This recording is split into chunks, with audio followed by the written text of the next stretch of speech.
வளரும் போதும் நிந்தை, பிறக்கும் போதும் நிந்தை, சுமக்கும் போதும் நிந்தை.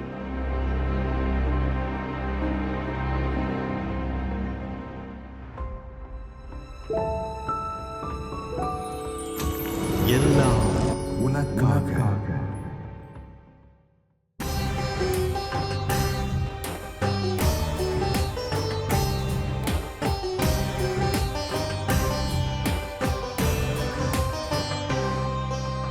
ஆயத்தமாவோம் வா, தினமாயத்தமாவோம் வா, உள்ளத்தை திறப்போம் வா, நம் சிந்தனை தெளிவோம் வா. 40 நாளில் மாற்றம் துவங்க ஆராய்ந்தறிவோம் வா.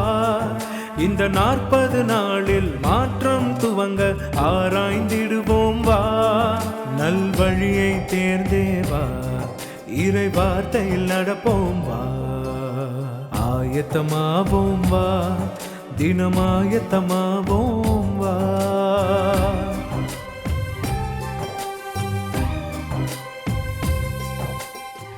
மரியாள் என்ற பெயரின் அர்த்தம் என்ன என்று பார்த்தோமானால் மாறா, கசப்பு. ஆனால் இங்கே கொடுக்கப்பட்டிருக்கிற வாழ்த்துதல் கிருபை பெற்றவளே வாழ்க, பெண்களுக்குள்ளே நீ ஆசீர்வதிக்கப்பட்டவள் என்ற வார்த்தை. ஒரு சாதாரண யூத பெண், திருமணமாகாத பெண் இப்படிப்பட்ட வார்த்தைகளை பெற்றுக்கொண்ட போதிலும் யூத சமூகத்தில் திருமணமாகாத ஒரு கன்னிப்பெண் கர்ப்பவதி ஆகிறது என்பது சட்டத்திற்கும் கடுமையான தண்டனைக்கும் உட்படுவார்கள் என்று தெரியும். ஆனாலும் எல்லாவற்றையும் தெரிந்திருந்த போதிலும் ஆண்டவருக்கு தன்னை அர்ப்பணிக்கிறாள். சமூகத்தில் இழிவான பேச்சுகளுக்கும் வேதனைகளுக்கும் உட்பட நேர்ந்தாலும் எல்லாவற்றிலும் உறுதியான பற்றுறுதியோடு தன்னை அர்ப்பணிக்கிற ஒரு மகளாக மரியாள் இருக்கிறார். அது மட்டும் இல்லாமல் தியோடோக்கோஸ் என்ற பெயரையும் பெறுகிறார். கடவுளை சுமந்த தாய்.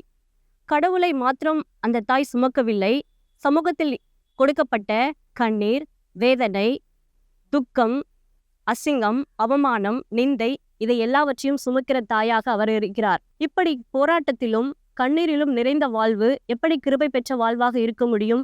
எப்படி ஆசீர்வதிக்கப்பட்ட பெண்ணாக இருக்க முடியும்? எப்படி பாக்கியவதி என்று சொல்ல முடியும்? ஆனாலும் விசுவாசத்தோடு தன் வாழ்வை தொடங்குகிறார்கள். நிறைமாத கர்ப்பிணியாய் இருக்கிற அன்னை மரியாள் தனக்கு நியமித்திருந்த யோசேப்போடு குடிமதிப்பு எழுத வேண்டும் என்று பெத்லகேமிற்கு போகிறார்கள். லூக்கா 2ஆம் அதிகாரத்தில் அதை நாம் பார்க்கலாம். நிறைமாத கர்ப்பிணி அங்கே போக வேண்டிய அவசியமில்லை. ஆண்கள் மட்டுமே போய் குடிமதிப்பு எழுத வேண்டிய அந்த இடத்திற்கு அன்னை மரியாள் நிறைமாத கர்ப்பிணியாய் போகிறார். ஏனென்றால் நிறைமாத கர்ப்பிணியாய் இருக்க பெண்ணுக்கு அங்கே பாதுகாப்பில்லை. அந்த யூத சமுதாயம் திருமணமாகாமல் கர்ப்பவதியான அந்த பெண்ணை கல்லால் அடித்து கொள்ளலாம் அல்லது வேற எந்த தொந்தரவுகள் வேண்டுமெனாலும் கொடுக்கலாம். பெண்ணுக்கு பாதுகாப்பில்லாத சூழ்நிலை இருந்தாலும் பரவாயில்லை என்று யோசேப்பு அங்கே கர்ப்பவதியான மரியாளை கூட்டிக் கொண்டு போவதை நாம் பார்க்கலாம். அங்கே கர்ப்பவேதனை வந்தவுடன் ஒரு இடம் இல்லை.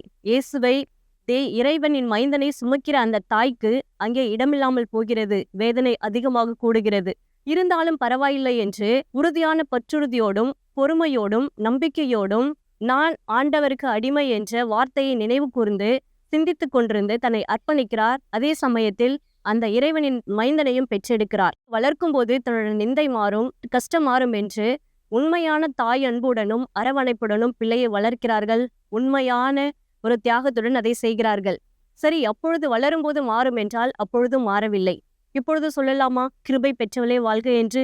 இப்பொழுது அந்த அன்னையை பார்த்து சொல்லலாமா பெண்களுக்குள்ளே ஆசீர்வதிக்கப்பட்டவள் என்று, அல்லது அவர்கள்தான் பாக்கியவதி என்று? தொடர்ந்து தியானிப்போம். பிள்ளை வளர்ந்து தன்னோட 33வது வயதில் அவளோட நிந்தை மாறும் என்றால் இல்லை. கள்வர்களுக்கு மத்தியில் சிலுவையில் தொங்கும் காட்சியை அன்னை பார்க்கிறார்.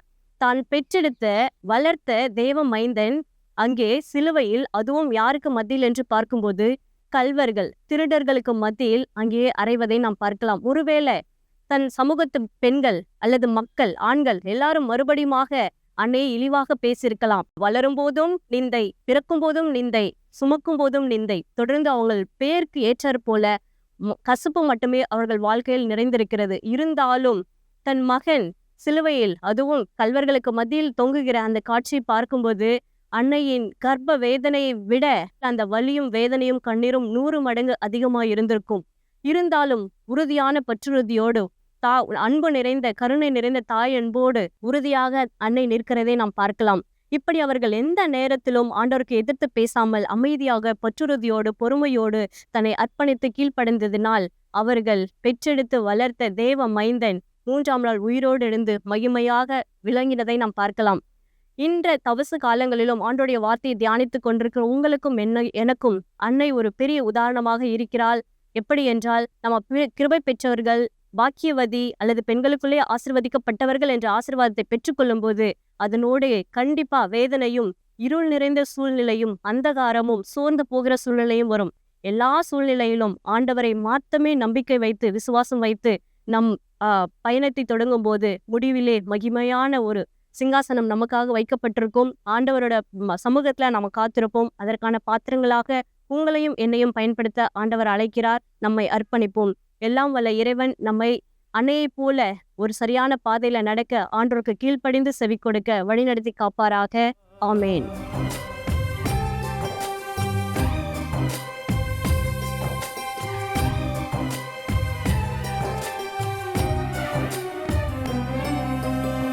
சாம்பல் பூசி சரணடைவோம், ஒற்றுமையாய் ஜெபித்திடுவோம், ஆற்றல் வேண்டி தவம் இருப்போம், உறுதியோடு நிலைத்திருப்போம், ஏழ்மை மாற உதவிடுவோம், உறவை காக்க முடிவெடுப்போம், வேதம் கூறும் வழி நடப்போம், இறைவனிலே இணைந்திருப்போம். ஆயத்தமாவோம், நாம் ஆயத்தமாவோம், ஆயத்தமாவோம், நாம் ஆயத்தமாவோம்.